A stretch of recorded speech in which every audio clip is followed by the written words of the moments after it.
Good evening. Accountancy का admission of partner का जो चैप्टर अपना चल रहा है, उसमें जो एक पार्टनर के एडमिशन के समय जो एडजस्टमेंट किए जाने होते हैं उसकी चर्चा अपन कर रहे थे, जिसमें न्यू रेशियो, सेक्रीफाइसिंग रेशियो, नया अनुपात, त्याग का अनुपात, valuation and accounting of goodwill, ख्याति का मूल्यांकन व लेखांकन, revaluation of assets and liabilities, संपत्ति व दायित्व का पुनर्मूल्यांकन, ये बिंदु अपन इसमें पढ़ चुके हैं। अब इन बिंदुओं के आधार पे जो न्यूमेरिकल क्वेश्चन बनता है, जो पहले 6 नंबर का आया करता था, आजकल 4 नंबर का क्वेश्चन पूछा जाता है। क्वेश्चन नंबर की सीक्वेंस रहती है 22 नंबर का क्वेश्चन ये पूछा जाता है, 22 नंबर के क्वेश्चन, 4 नंबर का क्वेश्चन यहां से आता है, बड़ा क्वेश्चन। तो देखिए कैसा पूछा जाएगा। एक टॉपिक मैंने छोड़ा है एडजस्टमेंट ऑफ कैपिटल, वो इसलिए छोड़ा है कि पहले अपन बिना एडजस्टमेंट ऑफ कैपिटल का क्वेश्चन कैसा आता। पॉसिबिलिटी में जैसे बात करूं 19, 18, 17 का जो बोर्ड एग्जामिनेशन का जो पेपर हुआ है माध्यमिक शिक्षा बोर्ड के अकाउंटेंसी का, उसमें मैं जैसा कि मैंने देखा है, मुझे याद जहां तक है, जो अकाउंटेंसी में जो यहाँ एडमिशन का जो क्वेश्चन आया है वो मोस्टली एडजस्टमेंट ऑफ कैपिटल से ज्यादा पूछा जाता है। एडजस्टमेंट ऑफ कैपिटल आपको अगले टॉपिक में मैं पढ़ाऊंगा कि एडजस्टमेंट ऑफ कैपिटल में कितनी सिचुएशन होती है, क्या अगला सिचुएशन दे सकता है, अपन कैसे उसका एडजस्टमेंट करेंगे। लेकिन विदाउट एडजस्टमेंट का क्वेश्चन भी मेरे हिसाब से शायद 2016 या 15 में कभी एक आया था, मुझे कंप्लीट तो नहीं है लेकिन फिर भी मुझे ऐसा याद है कि 2016 के बोर्ड एग्जामिनेशन में क्वेश्चन आया था जिसमें बिना कैपिटल एडजस्टमेंट के सीधा बड़ा क्वेश्चन पूछा गया था। तो कुछ क्वेश्चन अपन 1-2 क्वेश्चन इसके करके देखते हैं, ठीक है, कि कैसा क्वेश्चन पूछा जाता है, उसका सॉल्यूशन अपन कैसे करेंगे। अब समस्या अपनी ये रहेगी कि देखो, अब मैं क्वेश्चन आपको बोर्ड पे नहीं लिख पाऊंगा, क्योंकि यदि मैं बोर्ड पे क्वेश्चन लिखूंगा तो पहले एक बार के बोर्ड में मेरे पास क्वेश्चन ही आएगा और मैं उसका आंसर ही दे पाऊंगा। तो देखिए 2 ऑप्शंस हैं। क्वेश्चन या तो अपन जो आपकी टेक्स्ट बुक है उससे अपन क्वेश्चन करें, ताकि आप लोगों को पता रहे कि भाई क्वेश्चन नंबर इतना है, वो सर बता रहे हैं इतने नंबर के क्वेश्चन का आंसर है वो ऐसे होगा। कंप्लीट क्वेश्चन अपन इसमें नहीं करेंगे, जो अलग अलग टाइप के क्वेश्चंस रहेंगे कि जिसमें ये पॉसिबिलिटी रहे कि भाई हाँ ये क्वेश्चन आ सकता है, एक इस टाइप का हो गया, दूसरे में कोई दूसरा कोई वेरिएंट है तो उसका, एक में कैपिटल के 3 टाइप के एडजस्टमेंट पढ़ेंगे, वो भी अपन अलग अलग क्वेश्चन पढ़ेंगे कि इस स्थिति में कैपिटल कैसे एडजस्ट होती है, इस स्थिति में कैसे होती है, इस स्थिति में कैसे होती है। तो आज अपन 1-2 क्वेश्चन करते हैं। बुक 12th क्लास की जो बुक है वही अपन टेक्स्ट बुक काम में लेंगे। एक आधा क्वेश्चन में बोर्ड एग्जामिनेशन में आया हुआ है, वो क्वेश्चन भी आपके सामने रखूंगा कि उसको कैसे किया जाता है, कैसे इसका तरीका है, कैसे अपन क्वेश्चन करेंगे, कहाँ अपने को वर्किंग नोट करना है। तो देखिए आपकी बोर्ड की जो बुक है, जो अपने एनसीईआरटी की जो बुक चल रही है, उसका क्वेश्चन नंबर है 30। क्वेश्चन मैं रीड कर रहा हूं, क्वेश्चन नंबर 30 करेंगे। ए व 3:1 में लाभ विभाजन करते हुए साझेदार हैं। 31 मार्च 2017 को उनकी बैलेंस शीट इस प्रकार है। बैलेंस शीट में आपको सन्ड्री क्रेडिटर्स, रिजर्व फंड और उसके बाद में कैपिटल ए और बी की कैश इन हैंड है, कैश एट बैंक है, bills receivable, debtors, stock, fixture, land and building, ये दिया हुआ है। 1 अप्रैल 2017 को सी को इन्होंने प्रवेश दिया है। सी पूंजी के 10,000, ख्याति के 5,000 रुपए लाएगा। ख्याति की आधी राशि ए व ब निकाल लेंगे। स्टॉक और फिक्सचर के मूल्य में 10% की कमी होगी। विविध देनदारों व प्राप्य विपत्रों पर 5% की दर से प्रोविजन फॉर डाउटफुल डेब्ट्स बनाया जाएगा। भूमि और भवन का मूल्य है वो 10% बढ़ेगा। फर्म के विरुद्ध क्षतिपूर्ति का दावा है जिसके लिए 1,000 रुपए का दायित्व का सर्जन किया जाएगा। विविध लेनदारों में 650 रुपए की एक मद जिसका कोई दावा नहीं है अपलिखित की जाएगी। ए ब के मध्य लाभ हानि के विभाजन में कोई परिवर्तन नहीं आया है। फर्म की पुस्तकों में पुनर्मूल्यांकन खाता, पूंजी खाते व चिट्ठा बनाइए, ये क्वेश्चन आपके सामने है। ठीक है, मैं यहां लिख देता हूं, एनसीईआरटी का क्वेश्चन नंबर 30 है। क्वेश्चन नंबर 30 सबसे पहले ऐसा क्वेश्चन आता है, उसमें बनता है रीवैल्यूएशन अकाउंट। क्या बनता है? Revaluation account. ठीक है, देखिए कभी कभी आपको ऐसा है, क्वेश्चन में ऐसा दे दिया जाएगा कि आपको पूंजी खाते व चिट्ठा बनाना है, तो भी आपको रीवैल्यूएशन बनाना ही बनाना पड़ेगा, क्योंकि पूंजी खाते में रीवैल्यूएशन के प्रॉफिट एंड लॉस का लेखा किया जाता है। रीवैल्यूएशन का नाम आते ही आपके सामने रीवैल्यूएशन की डेफिनेशन आपके दिमाग में आ जानी चाहिए कि रीवैल्यूएशन बनता क्यों है। तो देखिए रीवैल्यूएशन क्यों बनता है। रीवैल्यूएशन ये जो संपत्ति दायित्व के मूल्यों में परिवर्तन होता है उसको शो करने के लिए क्या बनता है? रीवैल्यूएशन अकाउंट बनता है। कौन सा अकाउंट बनता है? Revaluation account. ठीक है, तो सबसे पहला पॉइंट क्या है परिवर्तन वाला? स्टॉक व फिक्सचर का मूल्य 10% से कम होगा तो संपत्ति में कमी हो रही है। किसमें कमी हो रही है? संपत्ति, असेट्स में कमी हो रही है। तो मैंने बताया था कि असेट्स की कमी और लायबिलिटीज की वृद्धि इसमें लिखनी है, यानी कि डेबिट पक्ष में। संपत्ति की वृद्धि और दायित्व की कमी यानी लायबिलिटीज की कमी जो है वो क्रेडिट पक्ष में लिखी जाती है। तो कमी हो रही है फर्नीचर एंड फिक्सचर में, तो टू फर्नीचर एंड फिक्सचर लिखेंगे, furniture and fixture, furniture and fixture लिखेंगे। कितने परसेंट की कमी हो रही है फर्नीचर फिक्सचर में? 10% की कमी हो रही है। तो चिट्ठे में देखेंगे कि आपका जो फर्नीचर फिक्सचर है वो दे रखा है 1000 रुपए का। कितने रुपए का दे रखा है? 1000 रुपए का दे रखा है। तो 1000 रुपए का 10% कितना होता है? 100 रुपए। तो यहां लिख देंगे 100 रुपए। ठीक है, एक इसके बाद में एक चर्चा और करेंगे। आगे का पॉइंट है विविध देनदारों और प्राप्य विपत्रों पर 5% की दर से संदिग्ध ऋण आयोजन बनाना है, यानी कि बीआर और डेटर्स पे प्रोविजन फॉर डाउटफुल डेब्ट्स है वो क्रिएट करना है 5%। इसके लिए आपको ध्यान देने की बात है, पहले आपको बैलेंस शीट में बना हुआ है क्या ये देखना पड़ेगा, जो उसी के आधार पे अपन ये अनुमान लगा सकते हैं कि कमी हो रही है या वृद्धि हो रही है। पहली बात।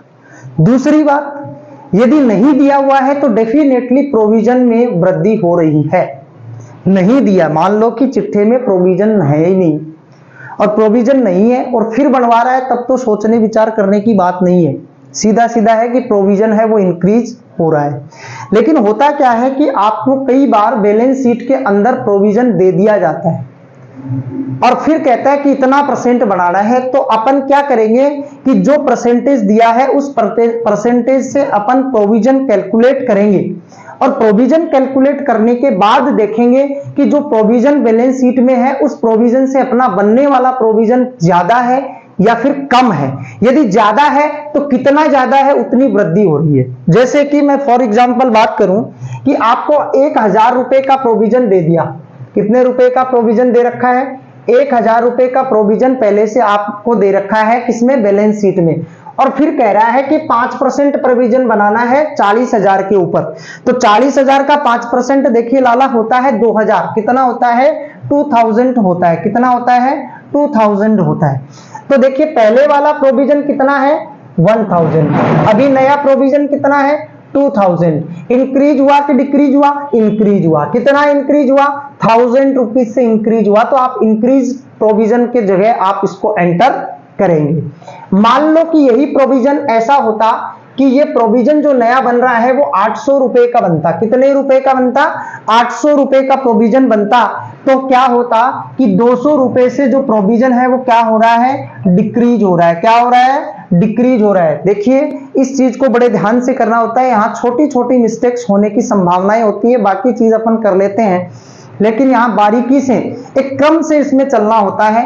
उस क्रम से यदि क्वेश्चन को करते हैं तो अपना क्वेश्चन गलत होने की पॉसिबिलिटी है वो कम हो जाती है। ठीक है, तो प्रोविजन की बात समझ में आ गई।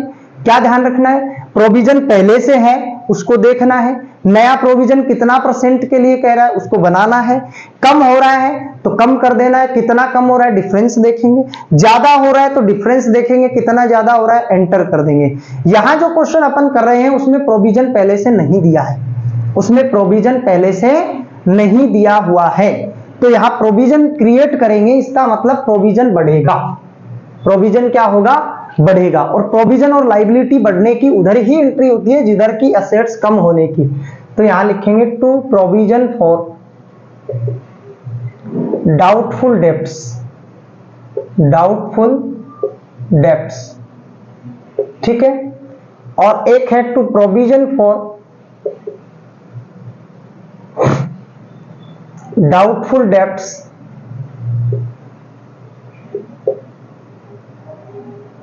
ये है ऑन डेटर और ये है ऑन बीआर, बिल्स रिसीवेबल, दोनों पे बनाने के लिए कहा है, ठीक है। तो इसमें देखिए डेटर्स दे रखे 16,000 के और 5% बनाना है, तो 16,000 का 5% होता है 800, तो लिख दिया 800। दूसरा है कि बीआर कितने हैं, तो बीआर दे रखे हैं 3000 के, तो 150 इसका हो गया, किसका हो गया 150। बात समझ में आ रही होंगी, एक एक पॉइंट को देखते हुए चल रहे हैं। अगला पॉइंट लिख रखा है कि लैंड एंड बिल्डिंग है वो 10% से इंक्रीज करनी है, तो लैंड एंड बिल्डिंग एसेट्स है तो इधर लिखेंगे by land and building, by land and building 10%। देखिए कितना मूल्य है, तो मूल्य दे रखा है लैंड एंड बिल्डिंग का 25,000, यानी कि कितनी बढ़ेगी 2,500। ये लो सर, ये इसकी वृद्धि भी होगी। अब है कि एक कोई क्लेम है जिससे 1000 रुपए का दायित्व पैदा हो गया, तो क्लेम अपने पास नहीं है चिट्ठे में। यहां कौन सी सिचुएशन आ गई, यहां सिचुएशन आ गई, मैंने 2 एंट्रियां लिखाई थी, जो दायित्व चिट्ठे में नहीं हो लेकिन अब उत्पन्न हो गया, जो संपत्ति चिट्ठे में नहीं है लेकिन अब आ गई, तो दायित्व इंक्रीज हो रहा है ना। टू लायबिलिटी फॉर क्लेम कितने की है 1000 रुपीज, 1000, ठीक है। आगे और लिख रहा है कि जो क्रेडिटर्स है उसमें 650 रुपए का कोई एक ऐसा आइटम, ऐसा ट्रांजेक्शन है जिसका भुगतान अब नहीं करना है, यानी कि कमी हो रही है क्रेडिटर्स में, तो bye sundry creditors, bye sundry creditors ये लीजिए 650, कितने रुपए 650। ये देखिए ये संपत्ति दायित्वों के परिवर्तन है according to information given in the question, question में जो सूचनाएं हैं उसके अकॉर्डिंग। तो देखिए यहां अपन क्या करेंगे, टोटल करेंगे, ये लीजिए सर टोटल कर देते हैं, इसका टोटल हो गया इसका 3150, 3150।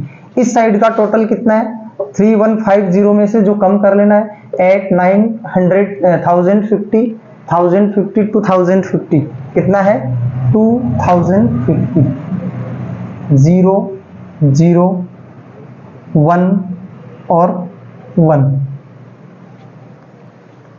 1000 2050 2050 और उधर है 3150, तो कम कर देते हैं 2050, तो अपने पास क्या आ गया 1100, कितने आ गए 1100 रुपए आ गए। तो देखिए इस 1100 रुपए को क्या करते हैं पार्टनर्स में डिवाइड कर देते हैं, to partners capital, to partners capital account, to partners capital account. कौन कौन है, ए है और बी है, कौन कौन पार्टनर है ए है और बी है, तो देखिए 3150 ए बी है, तो बांटेंगे 1100 को, अनुपात दिया हुआ है 3:1, क्या रेशियो दिया हुआ है 3:1 का रेशियो दिया हुआ है, उसमें क्या कर देंगे डिस्ट्रीब्यूट कर देंगे, इसको बांट देंगे।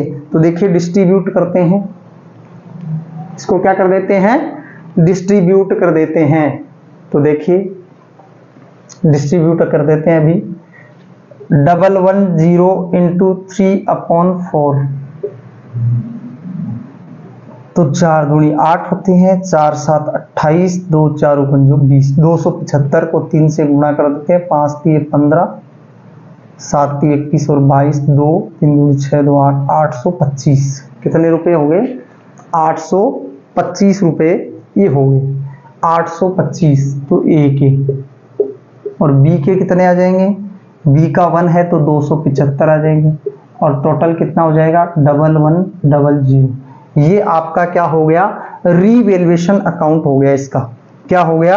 Revaluation account. ठीक है, रीवैल्यूएशन अकाउंट। बात समझ में आई? इसका रीवैल्यूएशन अकाउंट आपके सामने तैयार, ये। अब बनाएंगे पार्टनर्स कैपिटल। इसके बाद में क्या बनता है? पार्टनर्स का कैपिटल अकाउंट बनाएंगे। पार्टनर का कैपिटल अकाउंट का फॉर्मेट ये पर्टिकुलर है, ये ए है, ये बी है और ये सी है। ठीक है, एक यहां भी बनाएंगे, ये सी है, ये बी है और ये ए है। पर्टिकुलर ए बी सी, यानी जितने पार्टनर होते हैं उतने ही कॉलम अपने को बनाने हैं। इसका क्रम याद रखना। सबसे पहले बैलेंस लिखना है, बाई बैलेंस बीडी। तो ए और बी का बैलेंस तो मिलेगा आपको कहां? बैलेंस शीट में। कहां मिलेगा? बैलेंस शीट में मिलेगा। ठीक है, तो बैलेंस शीट में 30 और 16,000 दे रखा है। ये 30,000 और ये 16,000। ओके, ठीक है। दूसरा नंबर होता है, आप रिवैल्यूएशन का प्रॉफिट है या लॉस वो लिखना है। नहीं भी पता चलता है तो रिवैल्यूएशन आपके सामने रहेगा, रिवैल्यूएशन के उल्टे साइड में लिख देना है। तो रिवैल्यूएशन के इधर लिखे हुए हैं ना, तो यहां लिख देना है बाई रिवैल्यूएशन। इसमें प्रॉफिट है, बाई रिवैल्यूएशन। आप यहां लिख सकते हो प्रॉफिट। कितना आया? 825 और 275। ओके, ये लिख दिया। अब अपन करेंगे, यदि कोई अनडिवाइडेड रिजर्व और सरप्लस अपने को दिया होता है, रिजर्व एंड सरप्लस कोई भी टाइप का होता है, उसको पुराने साझेदारों के पुराने अनुपात में बांट दिया जाता है। आपको इस क्वेश्चन में दे रखा है बाई रिजर्व फंड। क्या दे रखा है? By reserve fund. कितना दे रखा है? 4000। 3:1 के रेशियो में डिवाइड करना है तो 3000 इसके आ जाएंगे और 1000 इसके आ जाएंगे। इसमें अभी तक कुछ नहीं आया। इतनी बात समझ में आ गई? ठीक है भाई। अब अपन चलते हैं नए साझेदार के ऊपर। तो बाई कैश कैपिटल लाए हैं। ये कितनी लाए हैं? ये कैपिटल लाए हैं 10,000। कितने लाए हैं? 10,000। तो लिख लीजिए 10,000। ओके, ठीक है। अब ये गुडविल भी लाए हैं, तो गुडविल लाने की तो यहां नहीं करनी है, लेकिन यहां गुडविल को डिवाइड करने की प्रविष्टि होती है। तो बाई गुडविल, बाई गुडविल कितनी लाए हैं? गुडविल लाए हैं 5,000 रुपए। कितने रुपए लाए हैं? 5,000। वही त्याग के अनुपात में। तो त्याग का अनुपात जब अदर सूचनाएं नहीं होती हैं तो वही होता है जो पुराना है। तो 3:1 है तो डिवाइड कर देते हैं, तो ये हो गए 1250 और ये हो गए 3750 ए के। ठीक है, और बी के कितने आ जाएंगे? 1250। तो 3750 ये ए के और 1250 ये बी के, और सी में कुछ नहीं रहेगा। सी में कुछ नहीं रहेगा। अच्छा, ख्याति में एक इंफॉर्मेशन अपने पास और है कि इसकी आधी जो रकम होती है वो दोनों क्या कर लेते हैं? निकाल लेते हैं। तो एंट्री बताई थी मैंने आपको, partners capital account DR2 cash. तो इसका आधा कर दो, 3750 का आधा कर देते हैं। तो 3750 का आधा यहां करके देख लेते हैं अपन। 2, तो ये 2 का 1, ये 8 और ये 7, ये 5, 1875 रुपए हो जाएंगे। कितने हो जाएंगे? 1875 रुपए। तो किसके हो गए? ये तो एक ने निकाल लिए। बी इसका आधा तो 625 रुपए बी निकाल लेगा। सी का कोई लेना देना नहीं है, नया पार्टनर है। ये हो गया इसका समायोजन। किसका? गुडविल का। अदर कोई समायोजन रिलेटेड टू पार्टनर होता है तो उसको देख लेते हैं। इसमें ऐसा कोई भी समायोजन और अपने यहाँ रहा नहीं है जो कि अपन ने नहीं किया हो। सारे के सारे समायोजन अपन यहाँ कर चुके हैं, सारे के सारे समायोजन अपन यहाँ कर चुके हैं। ठीक है, तो इसका बैलेंस निकाल लो।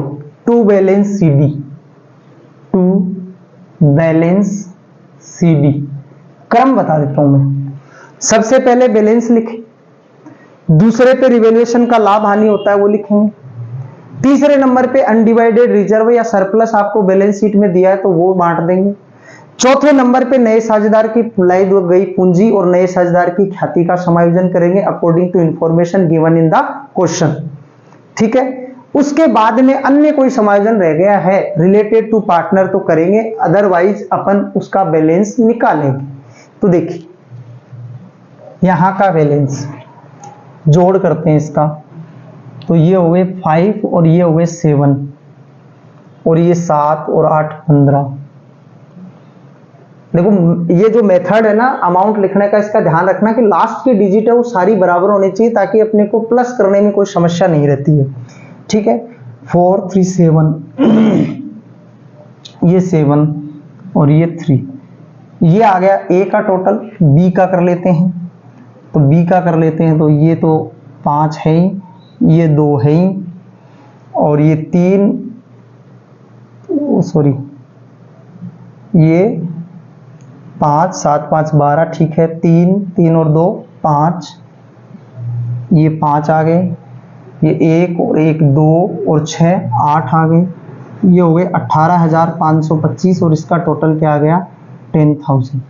ठीक है, बैलेंस निकालना है। क्या निकालना है?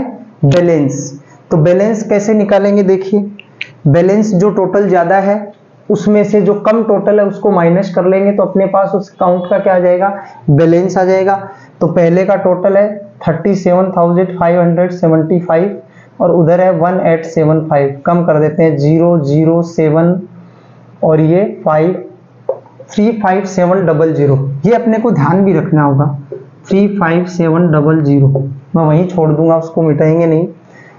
दूसरा है 18,525 में से 625 निकाल लेंगे तो ये बच जाएंगे 17,900। कितने बच जाएंगे? 17,900 और यहाँ 10,000।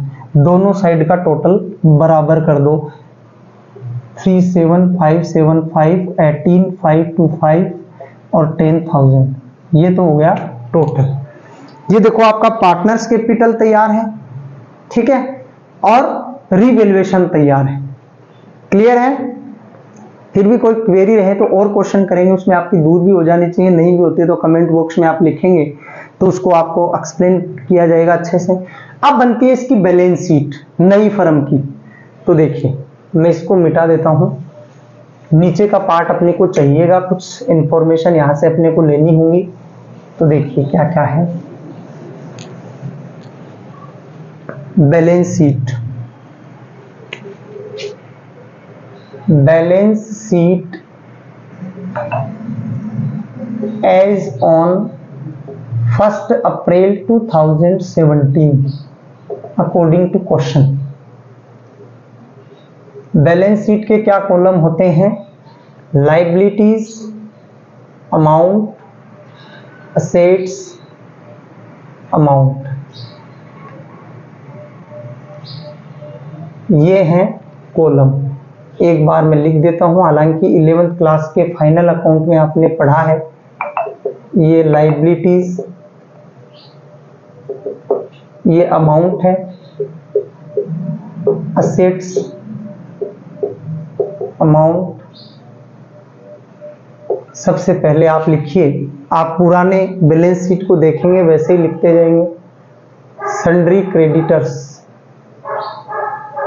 सन्ड्री क्रेडिटर्स अपने को दिए हुए हैं 41,500, 41,500, इसमें 650 की कमी हो गई थी तो 05804, 14,850, 40,850 लिख दिया। फिर रिजर्व जो था फंड उसको अपन ने बांट दिया, लिखना नहीं है। उसके अलावा देखिए अपन ने रिवैल्यूएशन अकाउंट में क्लेम लाइबिलिटी लिखी थी, क्लेम लाइबिलिटी जो नई अराइज हुई थी वो यहां आएगी 1000 की, कितने की थी 1000 रुपीज की थी। क्लियर है, ठीक है। उसके अलावा यहां आएगा क्या, कैपिटल, क्या आएगी ए की, बी की और सी की। ए की कैपिटल का बैलेंस 35,700, बी का 17,900, सी का 10,000। तीनों का टोटल करेंगे और लिखते हैं। देखिए 0, 0, 6, 3 और 6, 63,000 और 600, ये आपका इसका क्या आ गया, टोटल आ गया। क्लियर है, ठीक है। इसकी असेट साइड देखते हैं। असेट साइड में दे रखा है आपको cash at bank, cash at bank. Cash at bank में आपको थोड़ा सा समायोजन ध्यान में रखना है। दे रखा है 26,500 रुपए। कितने रुपए दे रखे हैं, 26,500 दे रखे हैं, 26,500। इसमें 10,000 रुपए कैपिटल के अपने पास और आए, तो कितने हो गए, सॉरी 10 और 5, 15,000 रुपए अपने पास और आए। किसके, 10,000 कैपिटल लाया था और 5,000 गुडविल लाया था, तो इसको अपन जोड़ देते हैं, तो ये हो गए 41,500। इसमें से क्या किया तो कि जो गुडविल थी उसके आधे निकाल भी लिए, तो वो वापस कम कर दो, तो 39,000 रुपए इसका समायोजन आएगा। ये वर्किंग नोट में लिखने की जरूरत नहीं है, आप निकाल सकते हैं। केस कितना है, कितना नया पार्टनर लाया, उसमें से यदि निकाल लिया तो माइनस कर देंगे, नहीं निकाला है तो पूरा लिख देंगे। ये अपन ने किया है। ये नया पार्टनर लाया था किस किसके, सी प्लस जी के, कैपिटल और गुडविल के पैसे लाया था, और ये गुडविल इन्होंने क्या कर ली, वापस विड्रॉल कर ली, पुराने साझेदारों ने वो इसको माइनस कर दिया। ठीक है, उसके बाद में दे रखे हैं बी आर, क्या दे रखे हैं, बी आर कितने दे रखे हैं, अंदर लिखने, एक समायोजन है इसमें 3,000 less T D D, provision for doubtful debts 150 का, तो ये हो गए 2850। फिर लिखना है डेटर्स, क्या लिखना है, डेटर्स लिखना है। डेटर्स कितना दिया हुआ है, डेटर्स दिया हुआ है अपने को 16,000 का, कितना है 16,000 less PBD, provision for doubtful debts 800 रुपए, कितने रुपए 800, तो इसका हो गया 15,200, 15,200 रुपए। और देखिए इसके बाद में दे रखा है स्टॉक 20,000 नो चेंज, ऐसा कैसा लिख देंगे, स्टॉक 20,000 नो चेंज। फिर दे रखा है फर्नीचर फिक्सचर, तो फिक्सचर दे रखा है इसमें, तो फिक्सचर क्या है 1000 रुपए का है, 100 रुपए लेस हो गए, इसमें कमी हो गई थी तो 900। उसके बाद में इसमें दे रखा है क्या, लैंड एंड बिल्डिंग, क्या दे रखा है, land and building. Land and building में इन्होंने क्या किया था, देखिए अपना लैंड एंड बिल्डिंग आ गया, 25,000 था, 25,000 में 10% इंक्रीमेंट हुआ तो 2,500, यानी कि जोड़ के हो गए 27,500 रुपए। सारी मदे अपनी इसमें शामिल हो गई। अब अपन इसका टोटल करेंगे तो 1,05,450 और 1,05,450। ये देखिए इस क्वेश्चन का ये सही हुआ है गलत हुआ है, इसका ये जो मेजर करने का जो ये तरीका है वो यही रहेगा कि बैलेंस शीट का जो दोनों साइड का टोटल है वो अपना क्या रहेगा, इक्वली रहेगा। यानी बैलेंस शीट का दोनों साइड का टोटल यदि इक्वली आ रहा है तो इसका मतलब अपना क्वेश्चन है वो 100% है, वो राइट है। ठीक है, तो इसमें इस प्रकार से अपने को इसका क्वेश्चन करना है कि जब कोई नया साझेदार प्रवेश लेता है तो उसमें रिवैल्यूएशन, पार्टनर्स कैपिटल और बैलेंस शीट, ये तीनों बनाने का क्वेश्चन ये आपके 4 नंबर का आएगा। तो क्वेश्चन का करने का तरीका ये कुछ इस प्रकार से रहेगा। ठीक है, कल अपन इसका एक क्वेश्चन और करेंगे जो बोर्ड एग्जामिनेशन में आया हुआ है। उसके अलावा अपन पार्टनर्स कैपिटल की जो कैपिटल जो का जो एडजस्टमेंट है पार्टनर का, वो अपन इसमें देखेंगे। एक अवितरित जो लाभ हानि की मैं बात कर रहा था वो एक पॉइंट छोटा सा अपना बीच में रह गया था कि अवितरित लाभ हानि क्या होते हैं। तो देखिए इसमें प्रॉफिट एंड लॉस और किसी भी प्रकार का रिजर्व है, कैपिटल रिजर्व, जनरल रिजर्व या रिजर्व फंड, ये यदि बैलेंस शीट में दिया होता है तो इसे ओल्ड पार्टनर के ओल्ड रेशियो में क्या कर देना है, डिवाइड कर देना है।